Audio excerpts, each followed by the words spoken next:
Hey everybody, my name is Adam Booth, and I am the founding artistic director of the Speak Story series. And we're trying out something new this month. Sitting here with me is the storyteller Elizabeth Rose. Hi, Elizabeth. Hi, Adam. Welcome to It's Shepherdstown. great to be here. It's been a lot of fun. Yeah, well, we're happy to have you here. Thank you. And we thought we would just have a little conversation Yeah. about storytelling and your work as a storyteller. And yesterday we got to talking a little bit, Yeah. and you mentioned that you got into storytelling. Well, first of all, you're from Tennessee. I am from Tennessee. Whereabouts? I am in East Tennessee, right at the foothills of the Smoky Mountains. I grew up in McMinn County, and I'm about an hour away from the entrance into the Great Smoky Mountain National Park. I've lived there pretty much all my life, and it's a beautiful place to be. It's beautiful there. Yeah. It is. So, as I was saying, you were saying that you got into storytelling or learned about storytelling when you were in, was it middle school? In middle school, I was in the seventh grade. And how did that happen? It was our librarian. It was very much of a folk art school. The name of it is Etowah City School. And our librarian taught us how to square dance. She brought in people to teach us how to clog, the old mountain style dance of clogging. We had clogging teams, square dancing teams, and she brought in storytellers. And this was back in the early 70s when there were only a handful of storytellers that were going around the United States trying to preserve that lost art of the oral tradition of stories. And some of those storytellers that came to our school were Connie Reagan Blake, Barbara Freeman, the folk tellers, Yeah. Doc McConnell and his Old Time Medicine Show, David Holt from Black Mountain, North Carolina. And I remember sitting there and listening to the folk tellers tell their stories. And as a seventh grader, I was mesmerized. It was like I didn't even see their bodies any longer. I was listening and hanging on to their words, and you could just see the story unfold. You know, their words to my ears, creating the visuals. And I remember going up to them afterwards and saying, "Where do those stories come from?" And Connie said, "Section 398.2 in the library." And so my mother was a teacher, and teachers work long hours. And so I was at school after hours a lot. And I would go to the library and immerse myself in Section 398.2. And I started learning folk tales. I would go to my mother's classroom and tell those stories. And it was a lot of fun. Oh, that's so neat. Yeah. So you really started telling stories as a teenager? Seventh grade. Wow. Yeah. Our librarian, her name was Geneva Anderson. She also took us to Jonesboro. Yeah. It was in its third year of existence. No big circus tents at that time. They were just storytellers out on the lawn. Ray Hicks, of course, the folk tellers, and of course there was Catherine Wyndham and her Jeffrey stories about her ghost. But those are some of the people that I remember the most, and very influenced by. I think as a storyteller, when you first start, at least for me, my journey was it was almost like mimicking in a sense. It was truly telling stories, and from the stories that you heard, and you wanted to continue to tell those stories. And so I was very heavily influenced by the folk tellers. I've been to their workshops and spent time with them. But then you begin to find your own voice as a teller. And so as the years went by, I began, of course, using storytelling in the classrooms, but going to storytelling workshops to refine, to explore, and finding your own voice. It continues to be a journey. And I think for me, most of my stories, I still stick pretty true to Appalachia, but I'm also brought in a lot of mountain ballads because those speak to me. And in most all the stories that I tell, there is an element of music, of song. Yeah. Yeah. So you really got to experience some of the storytellers that were really foundational to helping turn Jonesboro into what it is today and the National Storytelling Festival. Yeah. And not only did they influence that place, but you too. Yeah, Yeah. it has. Did you like at the time? Did it seem like, I mean, like right now, I'm like totally geeking out about this. Like, I can't believe you had those experiences. But at Yeah. the time, was it like, oh, we're going to hear stories, or oh, we're going to something really special? I Yeah. mean, what was it like back For then? me, it was just something very special. For years, I never missed a festival, Hmm. and I would just go by myself if my husband at that time couldn't go with me. And then when we had children, I mean infants, they were in my arm, but we took our kids, and we had a van that had a bed in the back, and we would just park anywhere basically, and we would sleep in the van, and we took our water and all the stuff that we needed, and then there were times where he couldn't go. And I remember taking the van to a campground that was close by. And I would meet other story listeners who just, we just did it, the hard way. We didn't look for a place to stay. We just stayed, tent, would use a tent, or you slept in your van, and you'd get to the festival early in the morning, and you stayed until, we were like, you got there early in the morning and you didn't leave until the last stories were told. Yeah. And that was those experiences. And then as I got older, I'm like, I can't do this anymore. But it sure was fun. Yeah. It was so much fun. I started telling stories at festivals, and I remember the very first one, and that was in Pigeon Forge, Tennessee. Yeah. They were having an oleo. It was the Smoky Mountain Storytelling Association, and they had a festival in Pigeon Forge. They had an oleo, and I signed up to tell a story, and I told the story Sopdal, you know. And then I joined the association, and after that got into other, of course, the NAPS then, and we also had TAPS, the Tennessee Association for the Preservation and Perpetuation. Perpetuation of Storytelling. And, things kind of sped up really quickly in those years. I was telling in festivals and going places, but I was also a school teacher Right. and had two young children. Yeah. And it was a lot. And I was very involved in the National Youth Storytelling. I was the director of that for many years when they were hosting it in Pigeon Forge, Tennessee. And so through that experience, I was introduced to so many storytellers and had the absolute incredible privilege of sharing the stage with incredible storytellers and got to learn from them during those years. And that was a very magical time. And I love the time that I had with those children and seeing them just come to life, hearing those tellers and being able to really, truly sit at the feet Yeah. of some of the most amazing storytellers in the world. Yeah. And it was just magical. Yeah. Yeah. I can only imagine. I mean, I have some related experience because I've been going to the festival for 20 years now, Yeah. but not quite as, far back as those early festivals. Yeah. So you spent a lot of time telling stories, but you were, as you mentioned, working as an educator, and that was your career, right? That's right. So talk to us about what you think is the importance of storytelling for educational development. That's a great question. And that was a question that a child asked me a few weeks ago. I was telling stories at Tremont, Great Smoky Mountain Institute at Tremont. That's in Townsend, Tennessee. And they asked me, what do I enjoy most about telling stories? And I said, it's this right here, being right here around this campfire, telling stories to children that wouldn't ever get this experience otherwise. So it's this opportunity to be able to share the art of the oral tradition of telling stories.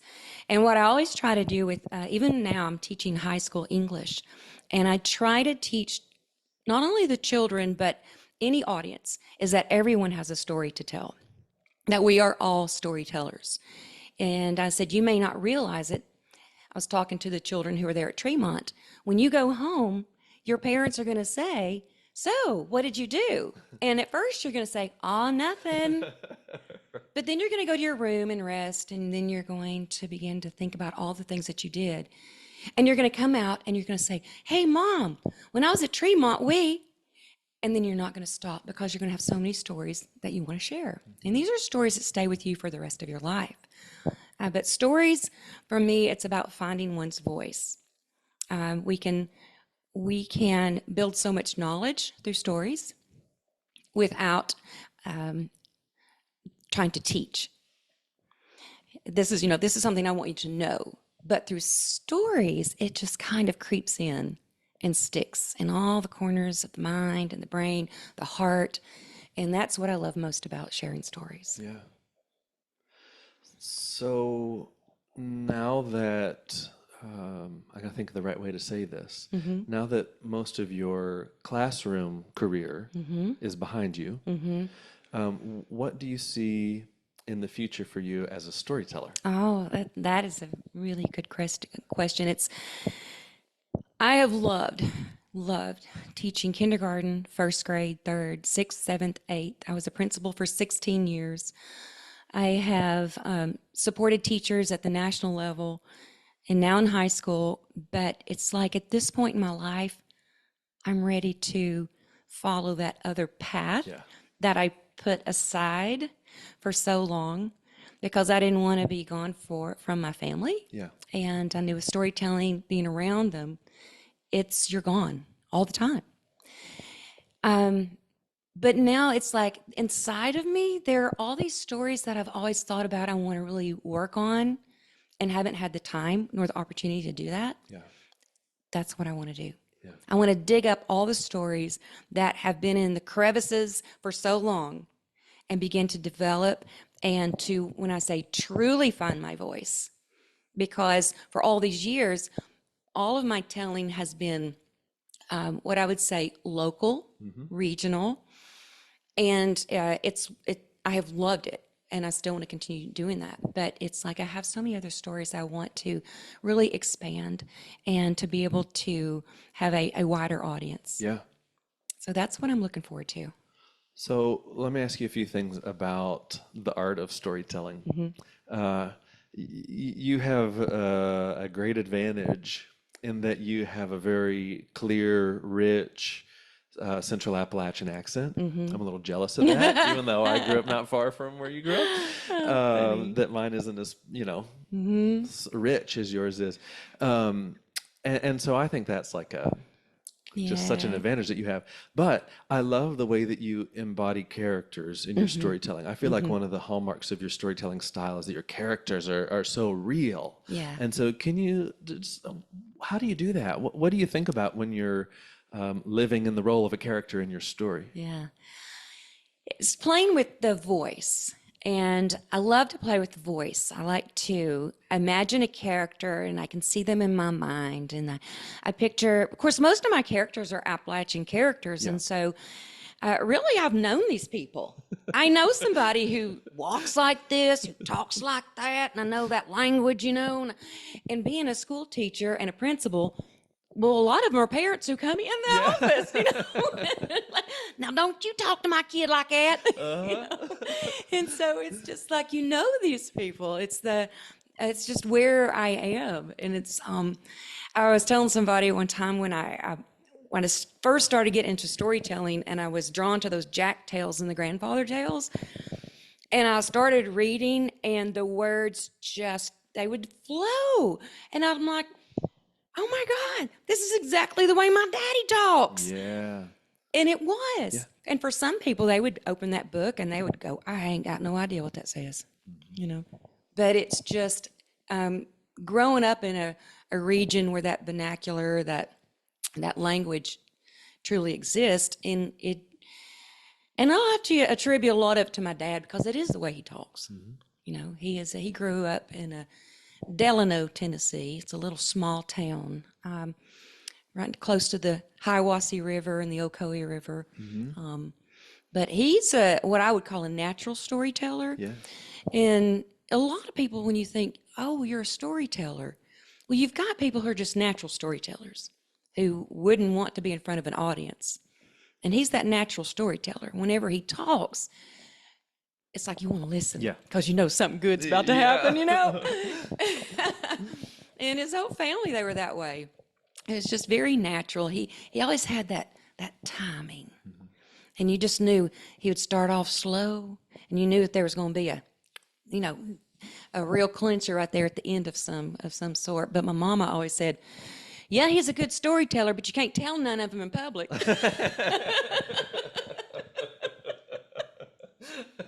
You know? Yeah. So there's a little bit of family tradition Yeah. in this practice. Yeah. Yeah. And regional tradition. Those story uh, types and collections that you mentioned, so many of them were collected from Wise County, Virginia, and Blount County, and Tennessee, like that whole area, Yeah. right around where you're from, and where the National Festival grew up, Yes. and there's such a tradition that laces that together, that I think is great that you're perpetuating that, Yeah. to call back to the Naps anagram. Yeah. Yeah. And I think about that often about, with stories. And I know that with Speak Story, you have storytellers from all over the world. And that's what's truly amazing about storytelling is all the variations that we have and the different stories that one tells. And that's I think as a storyteller, you also have your struggles. And that's where I need to find that time to write more. I don't want to just rely on folklore. I don't want, or you can, but it's just finding more stories that speak to you. Yeah. Because there are a lot of stories out there, but do they speak to me in a way that you're able to, what I call become one with the story? They just seem, they're stories and they kind of sit there, but are they stories that really speak to me in a way that you're gonna enjoy that story? Yeah. Because there is so much history, so many stories that, and I think a lot of people want to hear about the history, Yeah. but you also have to make it an element of entertainment as well. Otherwise, for me, that would be, okay, I'm going to tell you a story about the story of Elkmont there in the Smokies. Fascinating place. That's a story that I want to develop because that's where people from Knoxville and Maryville and all around had summer homes right there in Elkmont. And as a matter of fact, when I was in college, I went to a formal with a college friend, and their family had a house there in Elkmont. And it was in the last year that families who had these vacation homes in Elkmont could stay there. Because after that, they were taken over by the Smoky Mountains, by the national park. And everybody who had a home there, you better get what you need, what you want, because you can't come back and stay any longer. So such rich history of stories and of the places that I'd love for people to know more about. Yeah. But it's now that I'm not in the classroom every day and doing what I've been doing for 37 years, where I can do more research to have what I call that historical fiction. You're really telling the history of a place, but you bring a kind of a fictional family that could have been real into that story, and that brings that heart into it. Yeah. Something I think we are simpatico in the idea that something we look for in storytelling is universals for people to latch on to. And I mean, that story right there happened to so many people at other sites Absolutely. around the country. Yeah.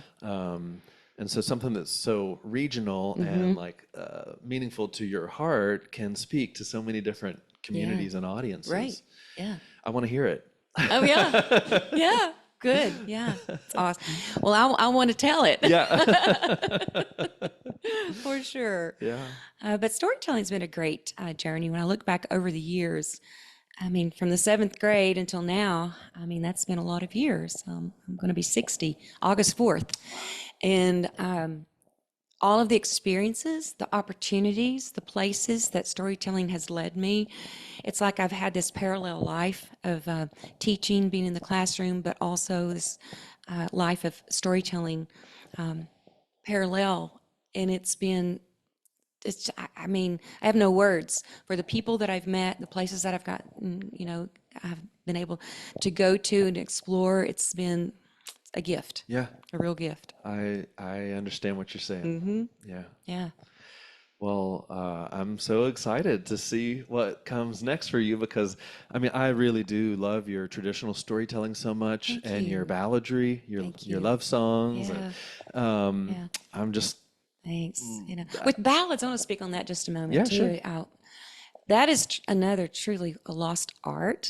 Is people who know ballads or even have they ever heard the ballads, and then so few people wanting to preserve them. Yeah. And in with ballads, of course, I think the most well known that in the storytelling world that people know is Sheila K. Adams, Yeah. and what an amazing gift she is. And I want to go. I know she and her relatives, Donna Ray Norton, they have a place up in Marshall where they convene quite often and have a ballad swap. That's on my to-do list. Oh, yeah. Definitely on my to-do list because I want to go sit at the feet of those people who, and I want to continue to learn. I mean, I know a lot of ballads, but I know there's so many more that I want to continue to learn. I have this visual that whenever I'm telling stories, in the cultural region, people who come to Tremont, to Townsend, I do a lot of work there, and I try to get them to visualize these early settlers who came to the mountains from England and Ireland and Scotland, and that the only form of entertainment they had were their ballads. And the ballads were what I call like daytime drama. You know, when you take Yeah. Granny out to lunch and she says, now y'all better get me home because my shows are coming on. And that's daytime drama, like The Days of Our Lives or, you know, a General Hospital. And that's what the ballads were like for these mountain women, filled with killing and lying and stealing and cheating, you know.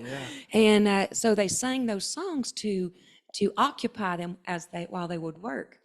And I envision them sitting there on the front porch, you know, shucking corn and snapping beans, and the mama teaching the daughter those songs.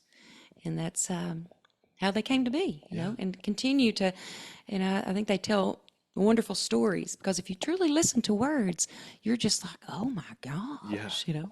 The language is so beautiful. And have you contributed to that canon, or do you think that maybe you might, you know, take a traditional ballad tune and set some story that you want to tell in the stanzas like that? I have. I did with one story. It's been many years ago, but the East Tennessee Foundation commissioned a story, and I took an old ballad and I put the words for the mission of the East Tennessee Foundation into that for what they were trying to achieve and have achieved. But there are other things, you know, where those ballads. Like I said, most of the stories that I tell have an element of music, and some of the music is bringing the ballads into the stories. Wow. There's so much work to do. I know. Right? So much work to do, and I'm Yeah. looking forward to it. Well, I am so excited about it, and I'm Thank you. happy that you would sit down and talk with me a little bit Absolutely. I've about enjoyed it. storytelling. Well, I thank you for inviting me to be a part of Speak Story. And just being here in Shepherdstown and being able to explore this territory has been so fun. Yeah. It is. I could see myself living here. It's pretty cool. Most people who come here I know. say that It's sooner or really- later. Yes, it is. It's very charming. Yeah. Yeah. Well, thank you, and Thank you, Adam. thank y'all. Hope you enjoyed getting to hear a little bit of Elizabeth's journey and some of her ideas, and we'll follow her after you've watched this.